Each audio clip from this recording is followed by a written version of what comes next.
Jason Trent tugged the frayed strap of his satchel tighter across his chest as he weaved through the endless throng of alien merchants and customers at the Port Zintharian Bazaar.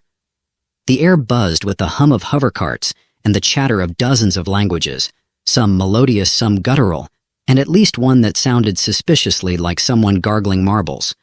The bazaar was a sprawling labyrinth of neon stalls and holographic displays selling everything from plasma-powered toothbrushes to glowing sentient jellies that claimed to be excellent conversation partners. Jason's gaze flitted between the garish wares and the shifting crowd. It was an easy place to get distracted, or pickpocketed. "Don't touch anything," Jason muttered to the spherical drone hovering over his shoulder. It beeped indignantly. "I'm serious, Ren. Last time, I had to talk down an angry Borak over that little incident with the singing orb." The drone emitted a sequence of chirps that Jason, after years of companionship, translated as, "That orb insulted my programming first." Jason sighed. "Sure, and this time, let's avoid getting banned from another quadrant, yeah?" As if on cue, a commotion erupted from the bazaar's center. Jason turned, craning his neck to see over the heads of towering Trelks and gliding Vethrians. A group of Invari dignitaries stood at the heart of the crowd, their crystalline forms shimmering under the harsh artificial light. Their voices, amplified by translators, boomed with desperation. "Our children, Ira and Laven, are missing. Please, any information, any help, will be rewarded beyond measure." The Invari were not just any species. They were an elite race with a reputation for their towering intellect, wealth, and political clout. Losing two of their children in the middle of Port Zintharian wasn't just a tragedy, it was a scandal waiting to erupt. Jason's instincts prickled. He wasn't one to dive into trouble willingly. His life was complicated enough without meddling in high-profile alien family dramas. But something about the raw panic in the parents' voices struck a chord. He knew what it was like to lose something precious. "Shouldn't we mind our own business?" Jason said aloud, though mostly to himself. Ren emitted a series of beeps. Jason rolled his eyes. "Don't act all noble now. You're the one who suggested smuggling contraband cake molds last week." The drone buzzed, its tone unamused. An hour later, Jason stood at the edge of a dimly lit alleyway, studying a patch of scorched ground. His breath misted in the cold, recycled air of the station as he crouched for a closer look. Burn marks. Could be a plasma shot. Could also be someone making bad life choices with a portable grill, he muttered.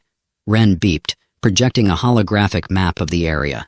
The marks led away from the bazaar toward the less savory edges of the station. "Looks like someone didn't want to leave witnesses," Jason murmured. "This keeps getting better." He followed the trail cautiously, one hand resting on the handle of his blaster. The alleys grew narrower and darker, the vibrant chaos of the bazaar replaced by a suffocating stillness.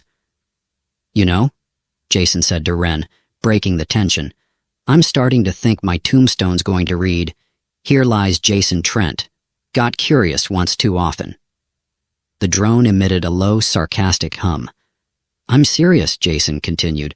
"I could have been a farmer on some backwater moon, a quiet life, maybe even a pet pig. But no, I had to be the guy chasing alien kidnappers through shadowy alleys." The trail led to a warehouse on the outskirts of the station, its doors sealed and its windows dark. Jason crouched behind a stack of crates, surveying the area. "Place looks like a postcard for bad decisions," he muttered. "Ren, scan it." The drone emitted a faint blue light, sweeping over the building. "Two life forms inside," Ren chirped. Jason's heart quickened. If the kids were in there, he had to act fast. But charging in guns blazing wasn't an option. He needed a plan. "Okay, Jason," he said to himself. "Think. What do you have?" He patted his pockets, producing a multi-tool, a bag of sour candies, and a half-charged plasma grenade. "Right," he said. "MacGyvering it is."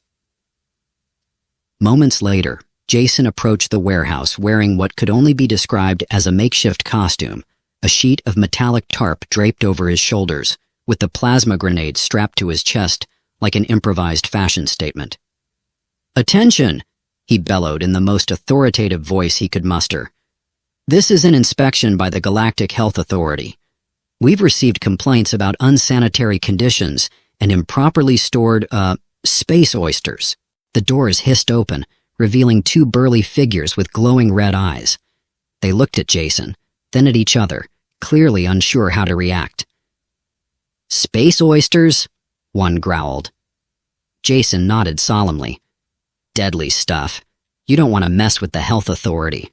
Trust me, the paperwork alone will make you wish for death." The larger of the two stepped forward, towering over Jason. "You don't look like an inspector," he said. Jason shrugged, fingering the plasma grenade's trigger. "Budget cuts. Now why don't you show me where you're keeping the kids and we'll pretend this never happened." The humor faded as Jason entered the warehouse's dim interior. Two small, crystalline figures huddled in a corner, their translucent skin glowing faintly. Era and Levin. "Hey kids," Jason said softly, crouching down. "Your parents sent me. Let's get you out of here." Levin looked up, wide-eyed. "Are you a hero?" Jason hesitated, then smiled. "Nope, just a guy with a bad habit of saying yes to crazy ideas." As they moved toward the exit, Ren buzzed a warning. Jason turned to see the two guards blocking their path, weapons drawn. "Great," Jason muttered. "Of course this couldn't be easy." He pressed the grenade's trigger, the faint beep echoing through the room. "Last chance," Jason said, raising his voice. "Move, or we all find out how well this warehouse holds up against a plasma blast." The guards hesitated, then backed away, grumbling curses in their native tongue. Once outside, Jason guided the children toward the bazaar, his heart pounding, but his lips curling into a grin. "See?" he said to Ren. "Told you I'd make a great babysitter."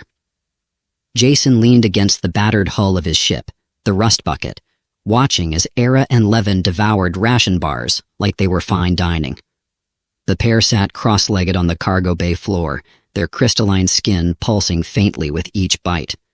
It was mesmerizing, like watching stained glass come to life, but Jason tried not to stare.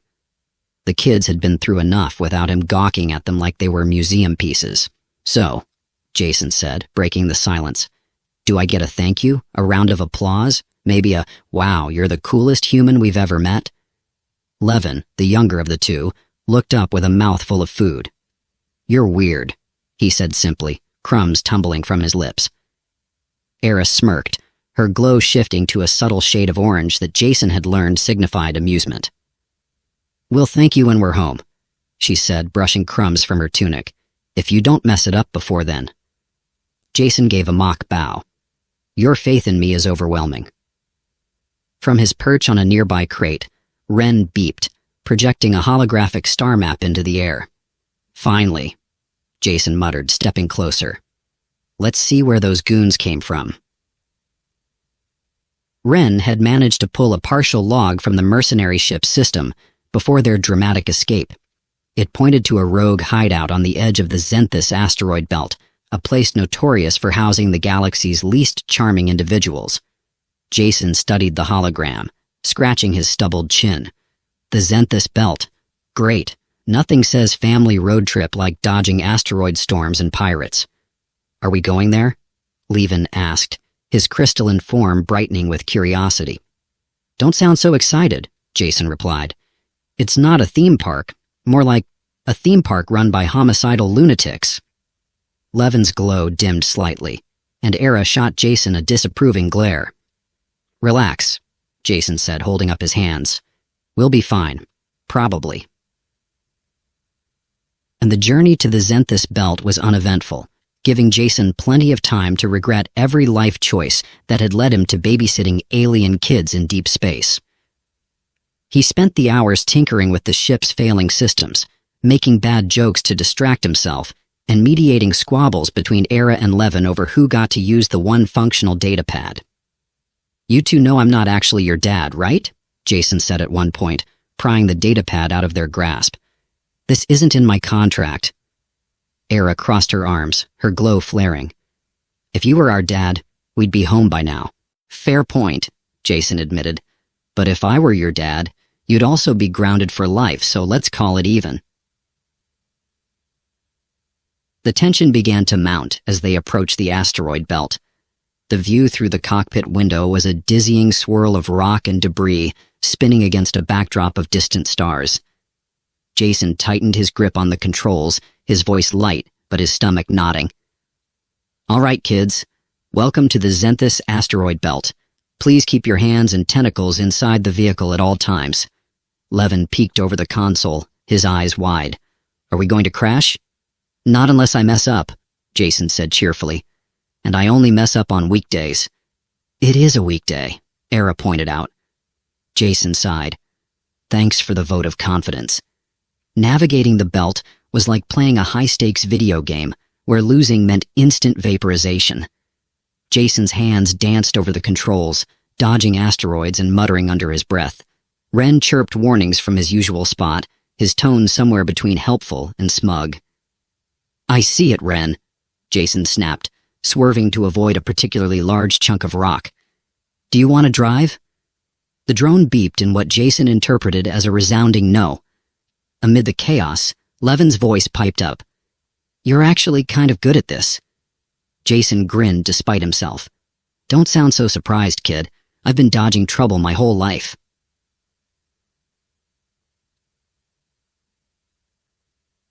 After what felt like an eternity, they cleared the belt and arrived at the coordinates from the log. The hideout wasn't much to look at, just a cluster of interconnected pods clinging to a lone asteroid, barely visible against the darkness of space. Jason powered down the engines, the hum of the ship fading into an eerie silence. Here we are, he said, leaning back in his seat. The middle of nowhere, population, bad guys. Era frowned, her glow dimming. Do we have to go in there? Jason turned to face her, his expression softer than usual. We don't have to do anything, kid. But if we want answers, like why someone thought it was a good idea to kidnap you, we've got to take the risk. She nodded reluctantly, and Jason rose from his seat, checking his blaster. Ren, keep an eye on the ship, he said.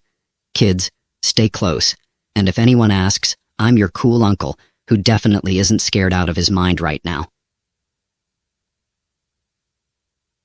The hideout's interior was as grim as Jason had expected, dim lighting, rusted walls, and the faint smell of something burned beyond recognition. He crept through the corridors, his every sense on high alert.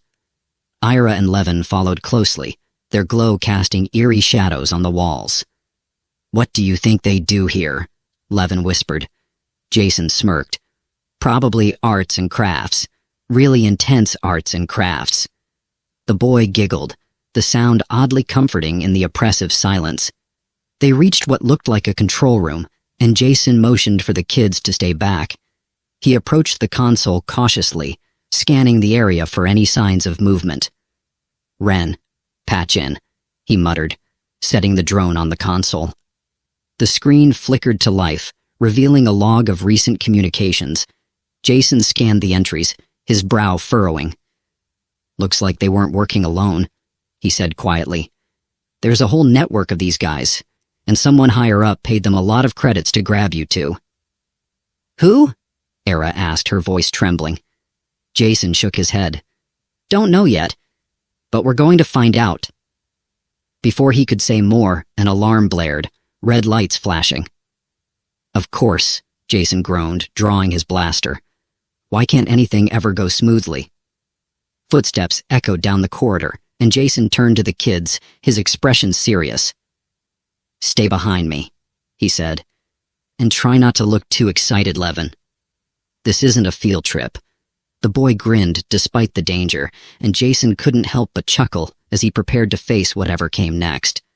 Jason pressed his back against the cold, rusted wall, motioning for Era and Levin to stay quiet. The echo of heavy boots filled the corridor, growing louder with each passing second. His heart pounded, but his lips curled into a lopsided grin. Well, he whispered to Ren, who was perched on his shoulder like a tiny spherical parrot. Any ideas, or should I start improvising? The drone beeped softly, its tone skeptical. "Improv it is," Jason muttered, peeking around the corner. 3 mercenaries stomped toward them, their weapons drawn.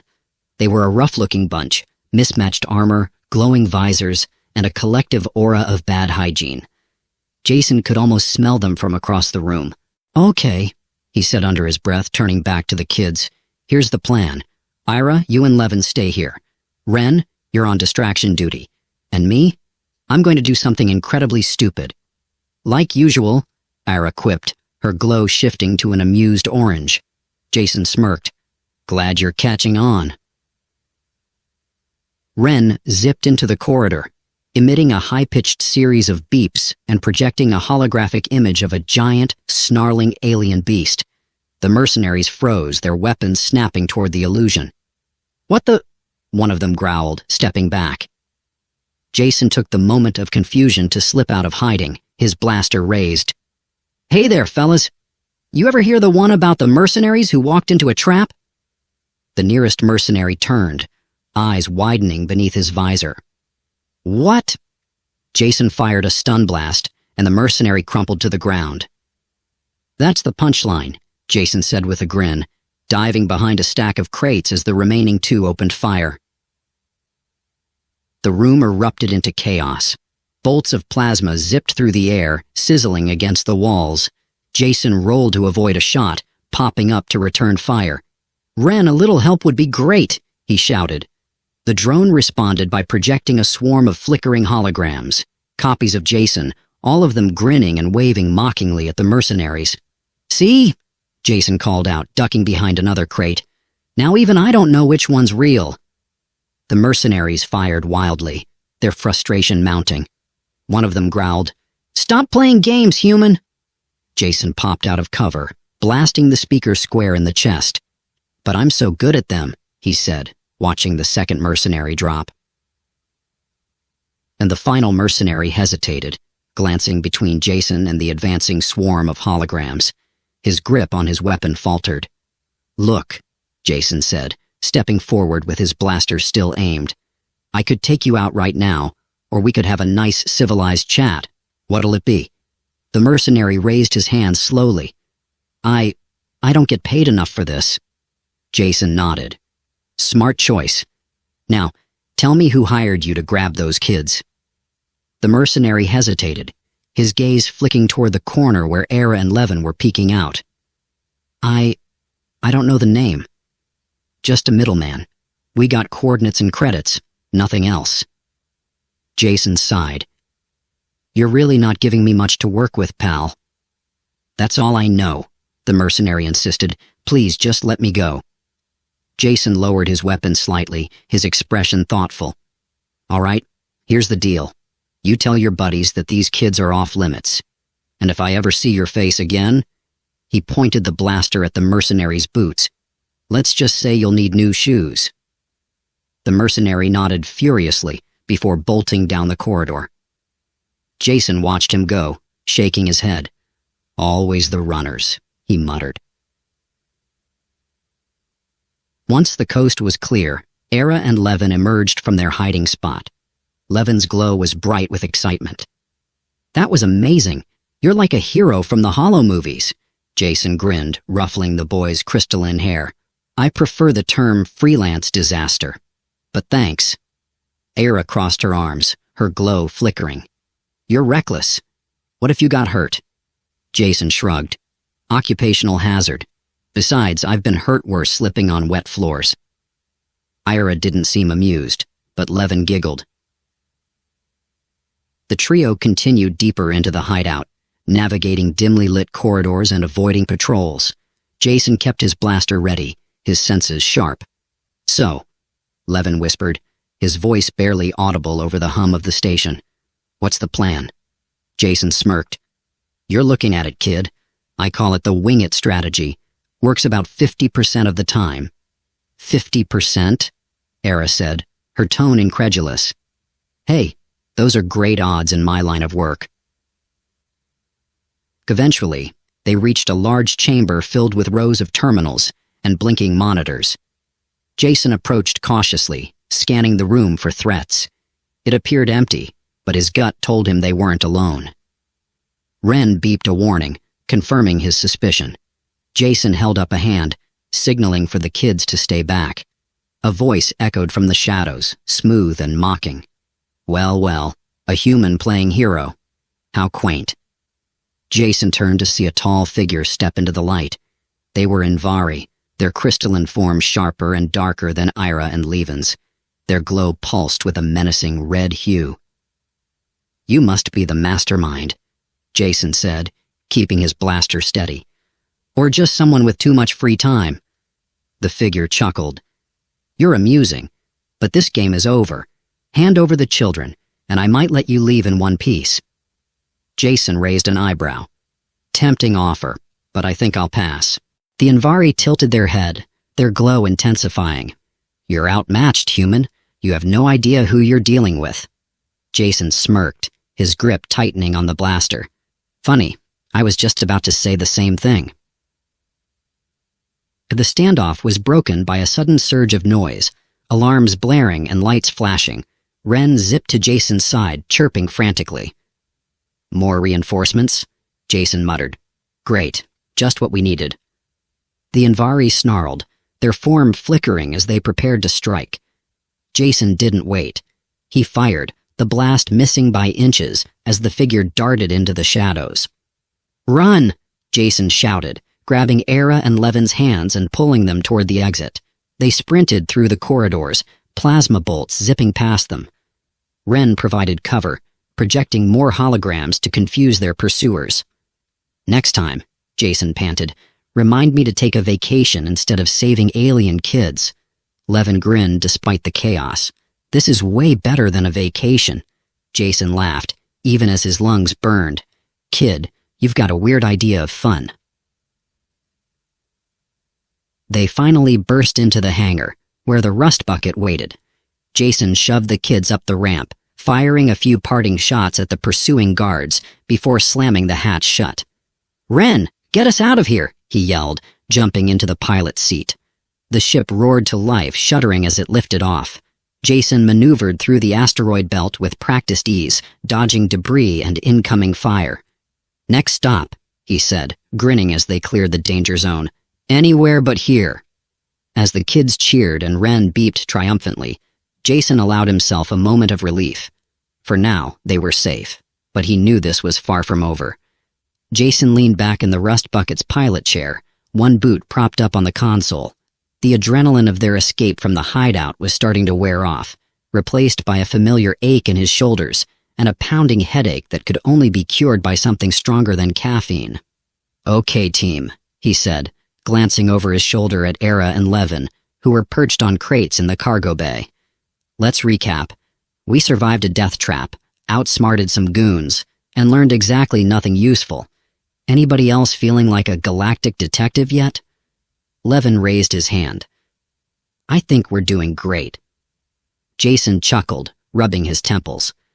Thanks for the pep talk, kid. That puts you ahead of most of my ex-crewmates.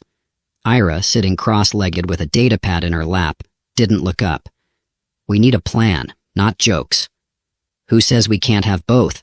Jason replied, grinning. Ren floated into the cockpit, projecting a holo display in midair. The screen showed a web of interlinked nodes, data pulled from the hideout's terminal before their escape. Most of it was encrypted, but a few pieces of information stood out, including a set of coordinates. Jason pointed at the glowing dot on the map. There, that's our next stop. Why? Era asked, finally looking up. Because it's either where the bad guys hang out, Jason said, or it's the best taco stand in the galaxy. Either way, it's worth checking out. Levin perked up. Do they really have taco stands in space? Jason grinned. Kid, if they don't, then I'm living in the wrong galaxy.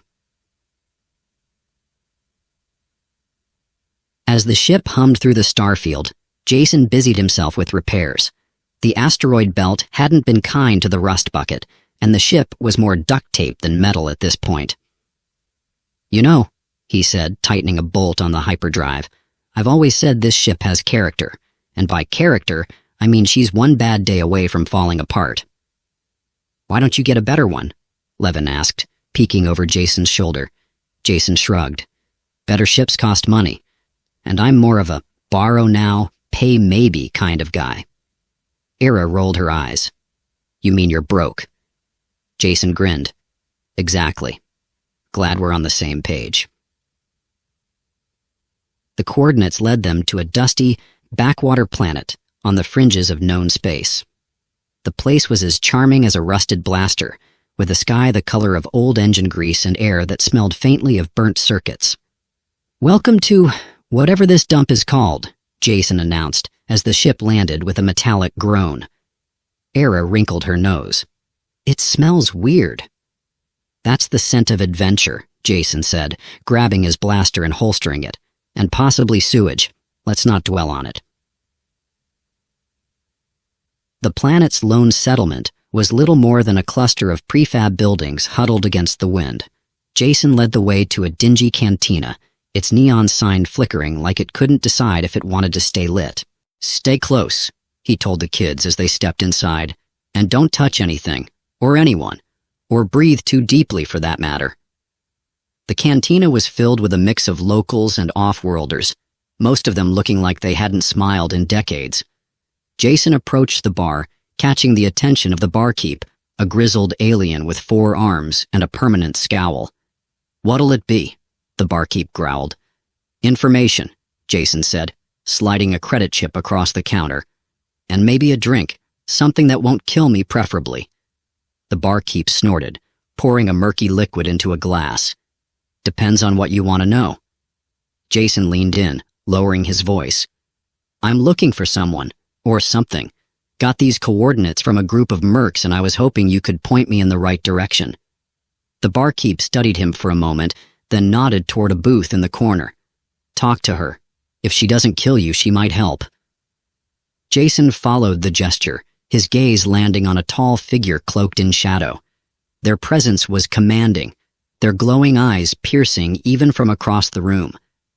Well, Jason muttered, this should be fun.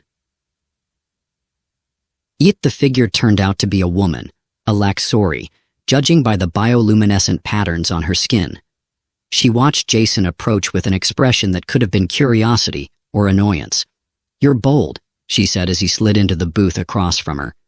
Bold's just another word for desperate, Jason replied, flashing a charming smile. Name's Jason. I hear you're the one to talk to about certain delicate matters? She raised an eyebrow. Delicate? Coming from you, I doubt it. Jason laughed. Fair. Look, I'm trying to track down a group of people who've been causing trouble. Kidnapping, extortion, the usual. You wouldn't happen to know anything about that, would you? The Laxori studied him for a moment before leaning forward. You're talking about the Shadow Cartel. Jason's smile faltered. Sounds ominous. What's their deal? They're dangerous, she said, and they don't like loose ends. Jason shrugged. Good thing I'm more of a tied-up ends kind of guy. The Laxori smirked, though her expression remained guarded. Why are you really here, Jason? He hesitated, glancing over his shoulder at Era and Levin, who were waiting near the entrance. When he turned back, his voice was softer. I made a promise to those kids, and I don't break promises. The Laxori's expression softened, just slightly. She leaned back in her seat, tapping her fingers against the table.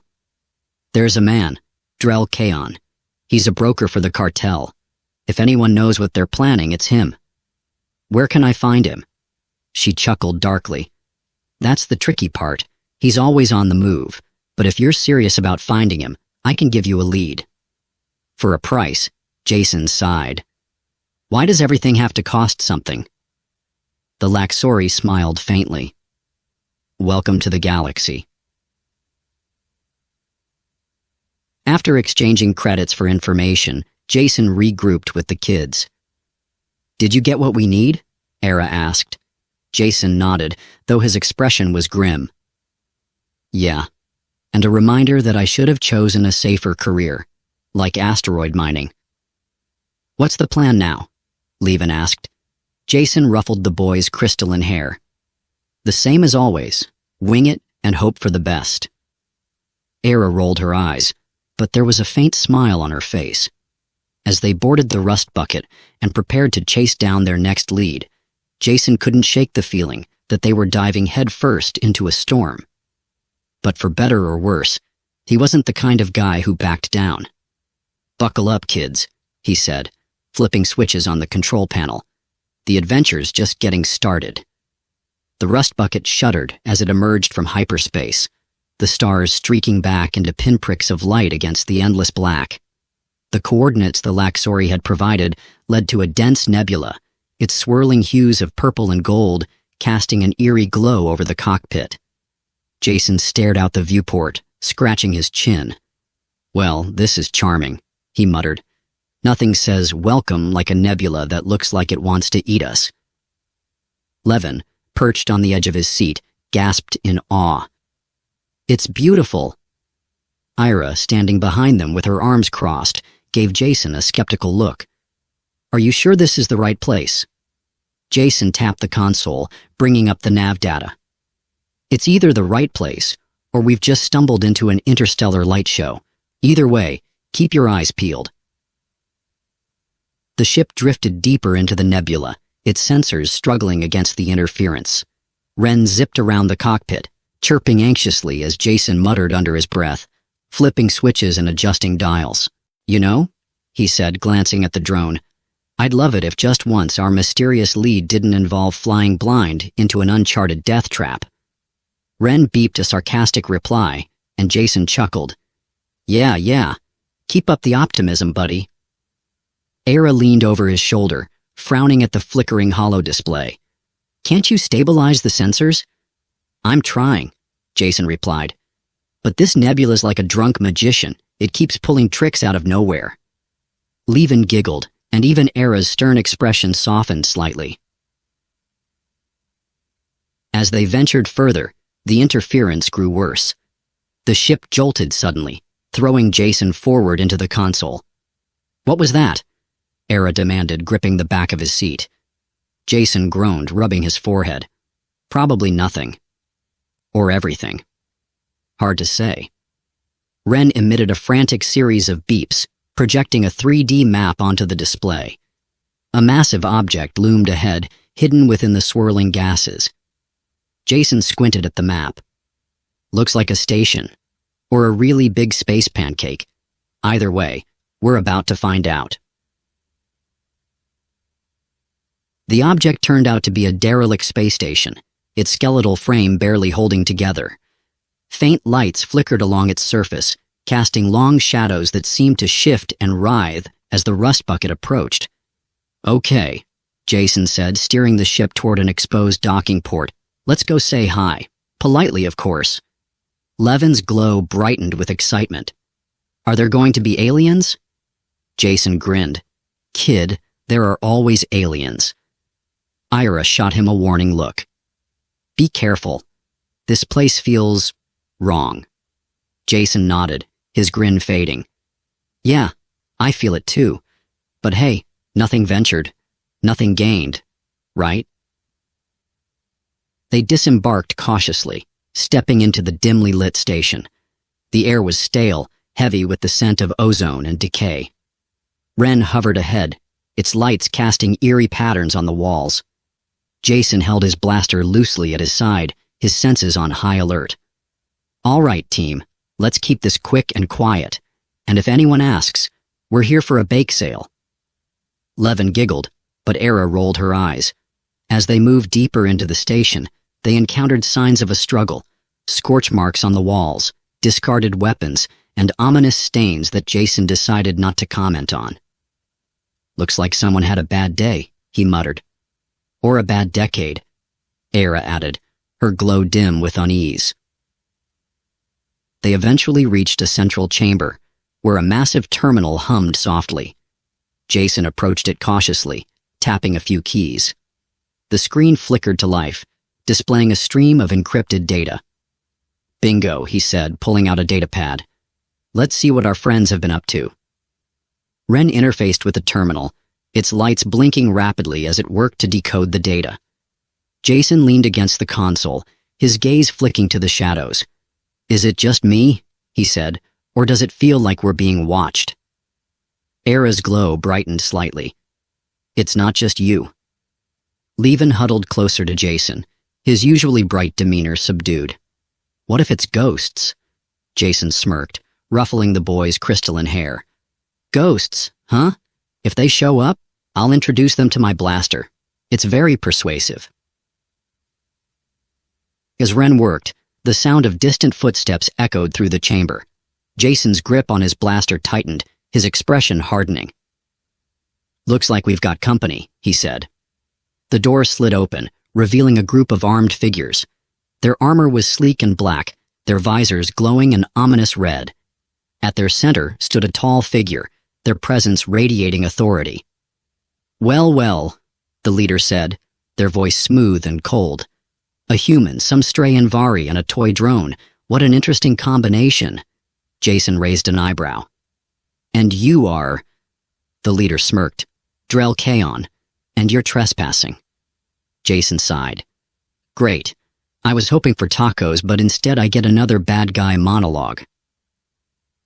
The tension in the room was palpable as Drell's men raised their weapons.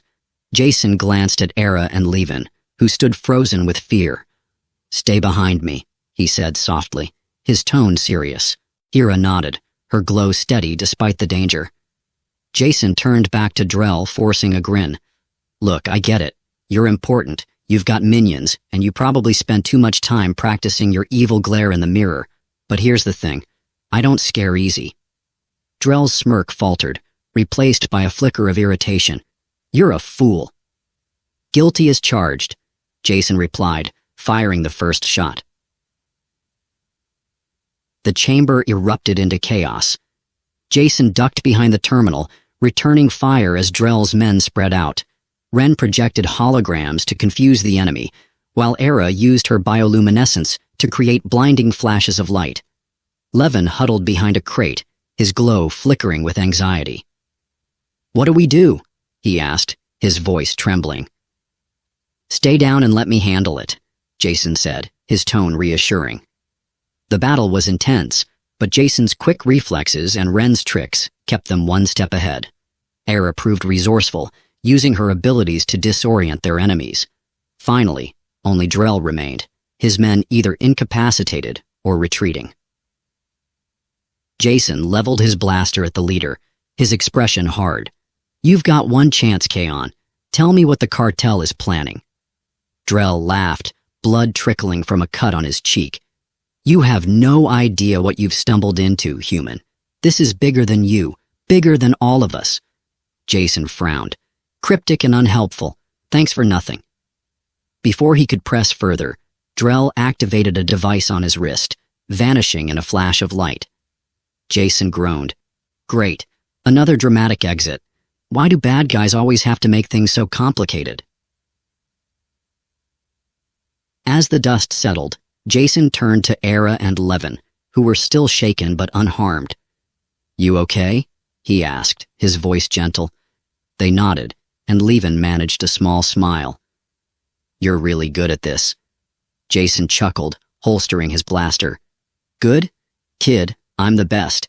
Now let's get out of here before something else explodes. With Ren's help, they downloaded the remaining data from the terminal and made their way back to the rust bucket. As they prepared to leave the station, Jason couldn't shake the feeling that Drell's words were more than just empty threats. Whatever the Shadow Cartel was planning, it was far from over, and they were right in the middle of it. The rust bucket roared through hyperspace, its patched-together systems straining to hold the course.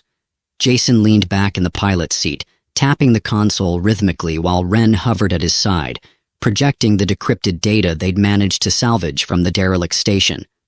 The projection showed a labyrinthine map, dotted with flashing icons and scrawled with alien script. Jason frowned, sipping from a steaming cup of synth coffee that tasted faintly like engine oil. Okay, Ren, he said, pointing at a particularly ominous flashing red dot. This looks like a trap. Am I right or am I right? Ren chirped in agreement, a holographic thumbs up appearing in the air. Levin appeared at the cockpit door, his crystalline hair reflecting the glow of the star map. What are we looking at? Jason gestured vaguely. Oh, you know, just the universe's worst game of connect the dots. How's your sister? She's still mad at you, Levin said cheerfully.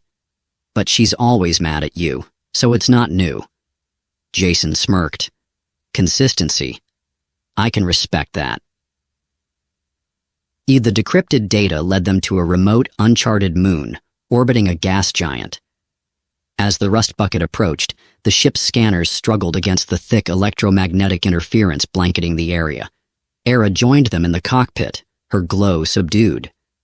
I don't like this, she said, arms crossed. It feels off. Jason nodded, flipping switches and muttering under his breath. Agreed, but if we want answers, this is our best shot. Besides, what's the worst that could happen? Ren beeped furiously, projecting a list of worst-case scenarios. Jason waved it off.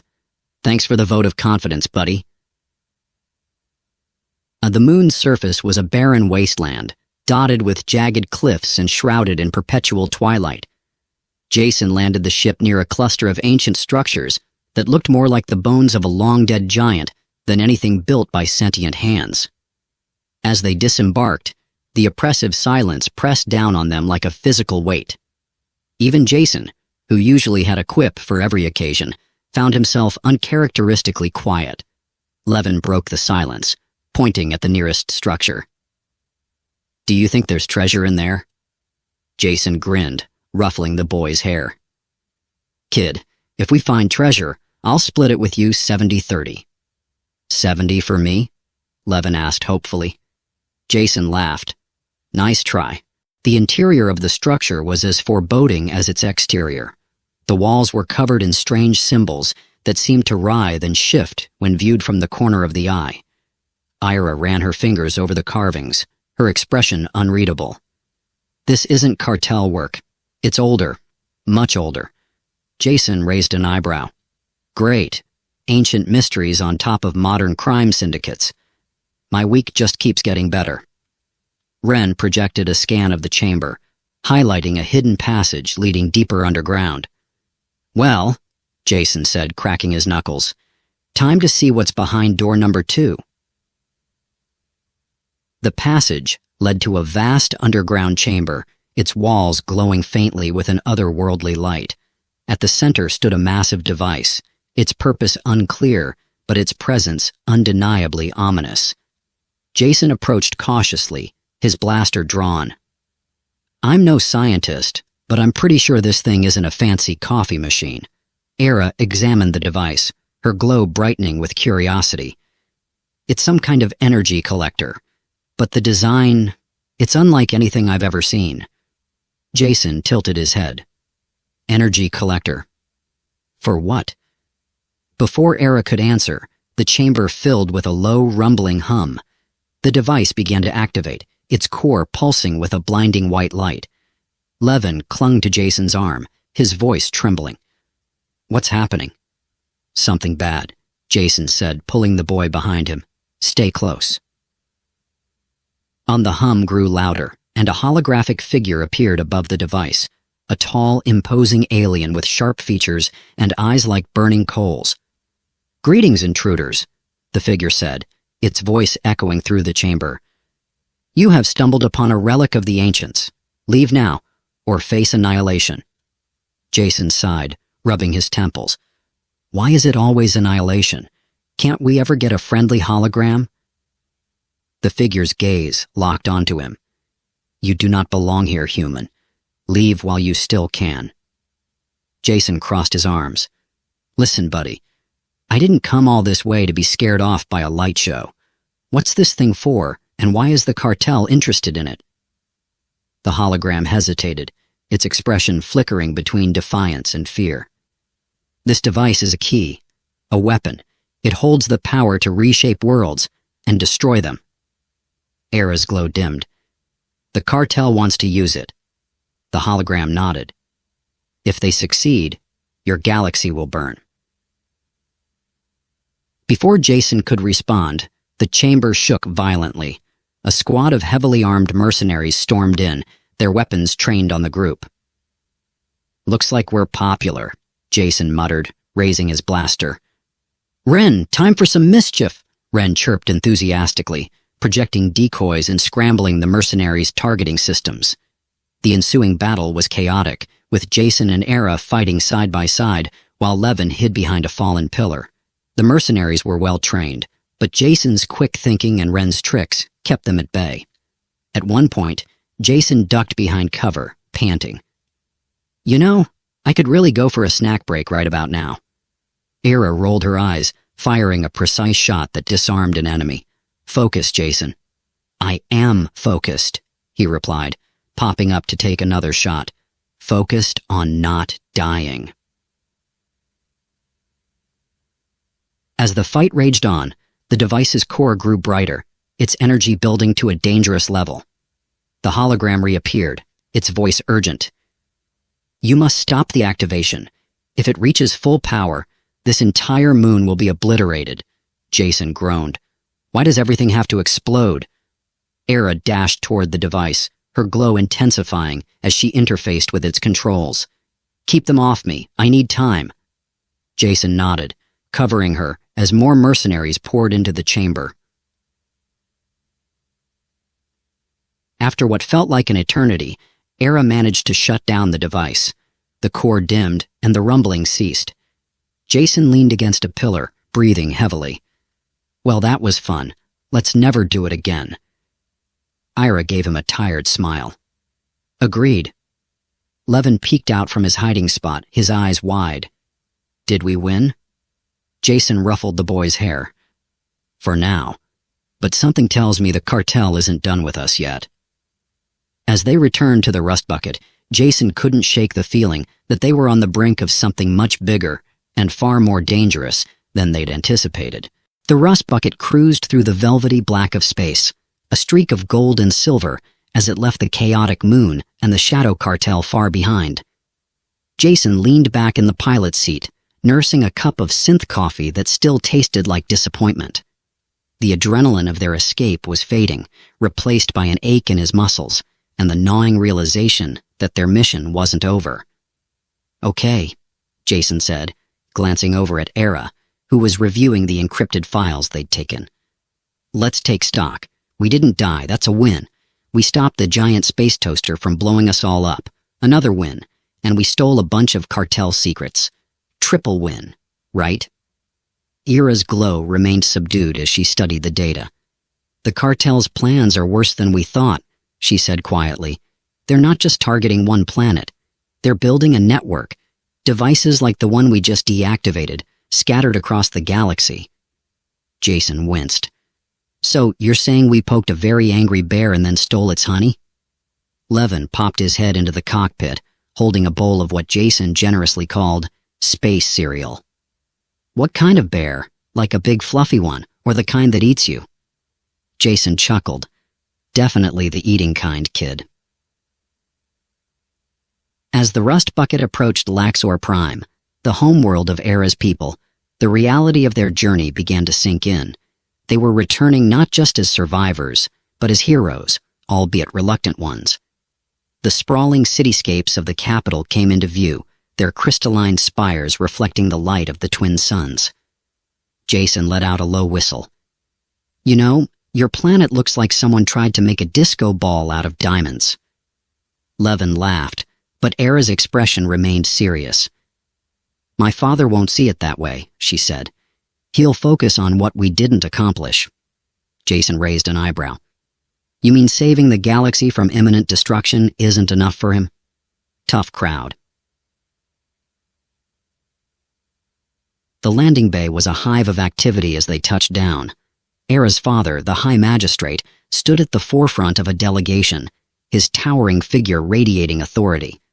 Jason noted that even without the official regalia, the man had a presence that could silence a room. As they stepped off the ship, Ira's father approached, his sharp gaze taking in the battered group. "You returned," he said, his tone unreadable. "And with my children intact." Jason gave a casual salute. "Yep, all accounted for. Except for my patients, which I left back in the death trap moon." The magistrate's expression didn't waver, but Levin giggled, earning a warning glance from his father.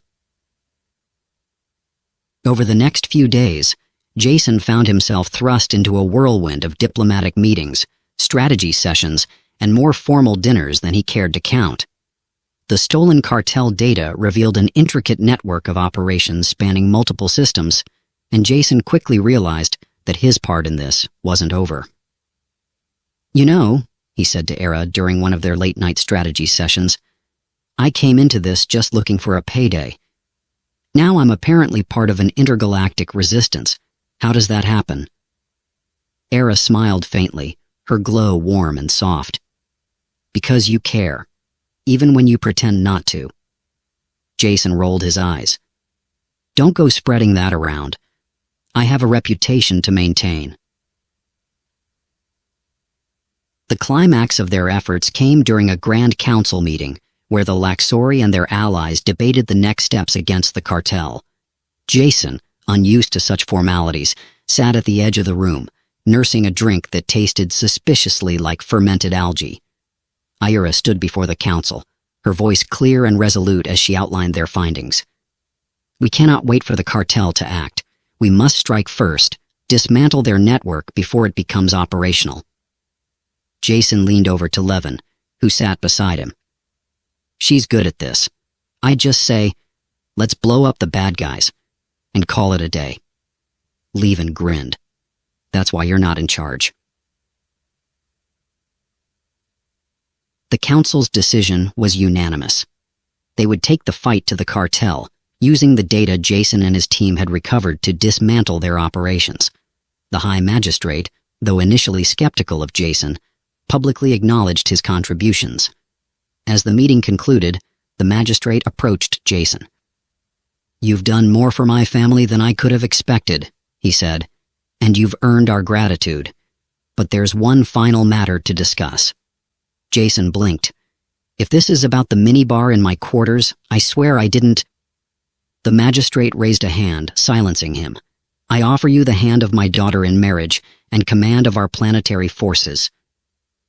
Jason froze, his brain grinding to a halt. "Wait, what?" Later that evening, Jason found himself pacing in the palace gardens, still processing the offer. Ira found him there, her expression unreadable. "You seem unsettled," she said. "Unsettled? Me?" Jason let out a nervous laugh. "Nah, I'm perfectly fine. Just got offered an alien army and a wife in the same sentence. Happens all the time." Era chuckled, a rare sound that made Jason pause. "You don't have to accept. My father was simply following tradition." Jason rubbed the back of his neck. "It's not that I don't— I mean, you're great, obviously. It's just a lot." Era's glow brightened slightly. "You've already given more than we could ask. Whatever you choose, you'll always have a place here." In the end, Jason declined the offer to stay on Laxor Prime, choosing instead to return to the stars. But his departure wasn't the end. It was the beginning of a new chapter. Era and Levin joined him, their bond forged in the fires of their shared journey. As the rust bucket soared into hyperspace, Jason leaned back in his seat, a grin spreading across his face. "So, where to next?" Era smiled, her glow warm and steady. "Wherever there's trouble." Levin cheered, and Ren projected a map of the galaxy, highlighting potential destinations. Jason chuckled. "Trouble, huh? Sounds like my kind of vacation." And with that, their adventure continued, the stars stretching endlessly ahead.